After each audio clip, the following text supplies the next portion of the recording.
राधे कृष्णा देवी और सज्जनों, स्वागत है आपका आपके अपने चैनल सनातन गौरव में। मैं हूं पंडित अनिल तिवारी और आज मैं आपको सुनाने वाला हूं श्रावण मास महात्म्य के 27वें दिन की कथा अर्थात 27वां अध्याय।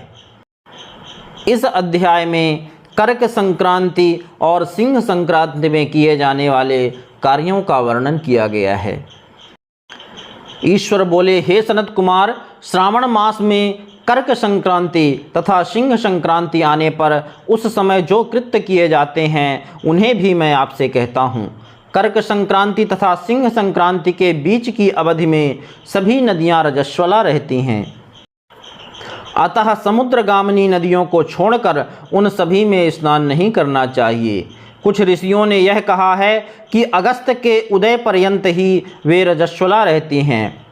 जब तक दक्षिण दिशा के आभूषण स्वरूप अगस्त्य उदित नहीं होते तभी तक वे नदियां रजस्वला रहती हैं और अल्प जल वाली कही जाती हैं। जो नदियां पृथ्वी पर ग्रीष्म ऋतु में सूख जाती हैं, वर्षा काल में जब तक 10 दिन न बीत जाएं तब तक उनमें स्नान नहीं करना चाहिए। जिन नदियों की गति स्वतः 8000 धनुष तक नहीं हो जाती तब तक वे नदी शब्द की संज्ञा वाली नहीं होती, अपितु वे गर्त कही जाती हैं।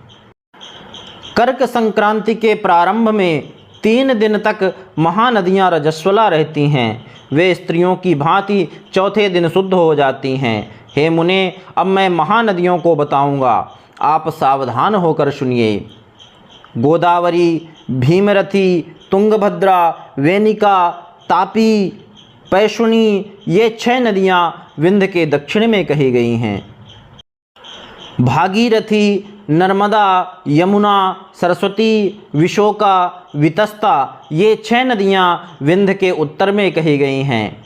ये 12 महानदियाँ देवर्षि क्षेत्र से उत्पन्न हुई हैं। हे मुने, देविका, कावेरी, वंजरा, कृष्णा, ये महानदियाँ कर्क संक्रमण के प्रारंभ में 1 दिन तक रजस्वला रहती हैं। गौतमी नामक नदी कर्क संक्रमण होने पर 3 दिनों तक रजस्वला रहती है। चंद्रभागा, सती, सिंधु, सरयू, नर्मदा, गंगा, यमुना, प्लक्षजाला, सरस्वती, ये जो नाद संज्ञा वाली नदियां हैं वे रजोदोष से युक्त नहीं होती हैं। शोण, सिंधु, हिरण्य, कोकिल, आहित, घरघर और शतद्रु, ये 7 नाद पवित्र कहे गए हैं। धर्मद्रव्यमयी गंगा, पवित्र यमुना तथा सरस्वती, ये नदियां गुप्त रजोदोष वाली होती हैं, अतः ये सभी अवस्थाओं में निर्मल रहती हैं। जल का यह रजोदोष नदी तट पर रहने वालों को नहीं होता। रजोधर्म से दूषित जल भी गंगा जल से पवित्र हो जाता है। प्रसवावस्था वाली बकरियां, गायें, भैंसे व स्त्रियां और भूमि पर वृष्टि के प्रारंभ का जल, ये 10 रात व्यतीत होने पर शुद्ध हो जाते हैं। कुएं तथा बावली के अभाव में अन्य नदियों का जल अमृत होता है। रजोधर्म से दूषित काल में भी ग्राम भोग नदी दोषमय नहीं होती है। दूसरे के द्वारा भरवाए गए जल में रजोदोष नहीं होता है। उपाकर्म में, उत्सर्ग कृत्य में, प्रातः काल के स्नान में, विपत्तियों में, सूर्य ग्रहण काल में तथा चंद्र ग्रहण काल में रजोदोष नहीं होता है। हे सनत कुमार, अब मैं सिंह संक्रांति में गो प्रसव के विषय में कहूँगा। सिंह राशि में सूर्य के संक्रमण होने पर यदि गो प्रसव होता है तब जिसकी गाय प्रसव करती है उसकी मृत्यु 6 महीनों में हो जाती है। मैं इसकी शांति भी बताऊँगा जिससे सुख प्राप्त होता है। प्रसव करने वाली उस गाय को उसी क्षण ब्राह्मण को दे देना चाहिए। उसके बाद घृत मिश्रित काली सरसों से होम करना चाहिए। इसके बाद व्याहृतियों से घृत में सिक्त तिलों की 1008 आहुतियाँ डालनी चाहिए। उपवास रखकर विप्र को यत्नपूर्वक दक्षिणा देनी चाहिए। सिंह राशि में सूर्य के प्रवेश करने पर जब गोष्ठ में गौ प्रसव होता है तब कोई अनिष्ट अवश्य होता है, अतः उसकी शांति के लिए शांति कर्म अनुष्ठान करना चाहिए।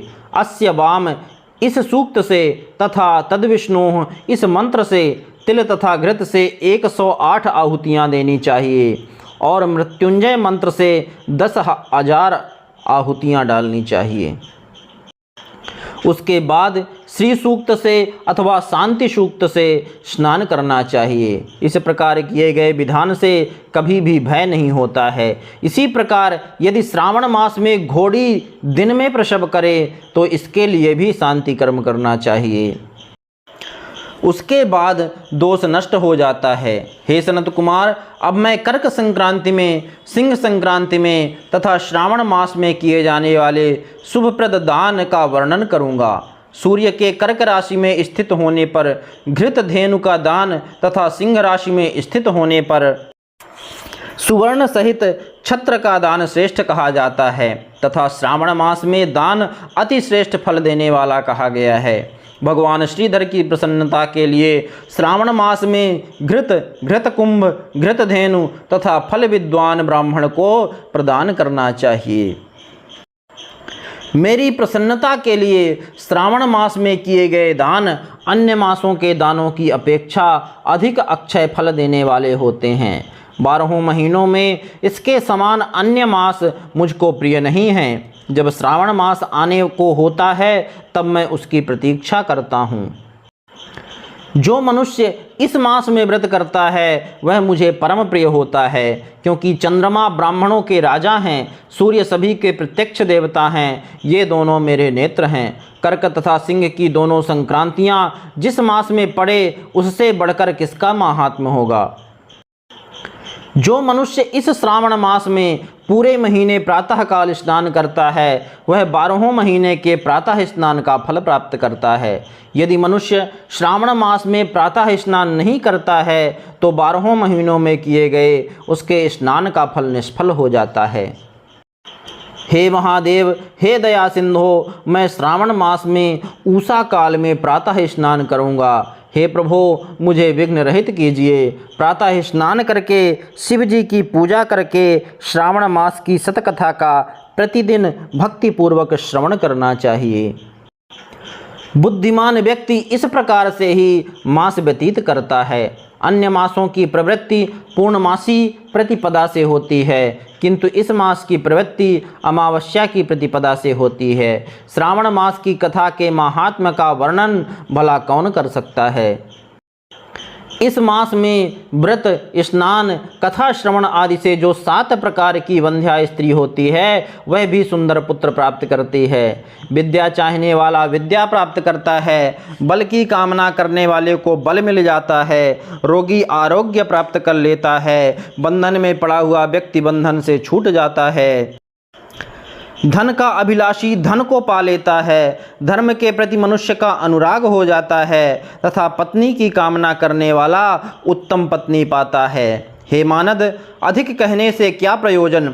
मनुष्य जो जो चाहता है उसको पा लेता है और मृत्यु के बाद मेरे लोक को पा करके मेरे सानिध्य में आनंद प्राप्त करता है। कथा सुनाने के बाद वस्त्र आभूषण आदि से कथावाचक की विधिवत पूजा करनी चाहिए। जिनके वाचक को संतुष्ट कर दिया उसने मानो मुझे शिव को प्रसन्न कर दिया। श्रावण मास का महात्म्य सुनकर जो वाचक की पूजा नहीं करता यमराज उसके कानों को छेदते हैं और वह दूसरे जन्म में बहरा होता है। अतः सामर्थ्यानुसार वाचक की पूजा करनी चाहिए। जो मनुष्य उत्तम भक्ति के साथ इस श्रावण मास महात्म्य का पाठ करता है अथवा सुनता है अथवा दूसरों को सुनाता है उसको अनंत पुण्य की प्राप्ति होती है।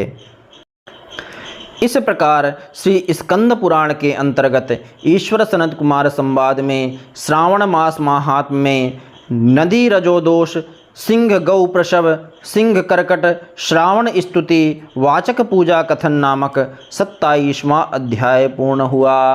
बोलिए देवाधिदेव महादेव की जय। जगज्जननी माता पार्वती की जय।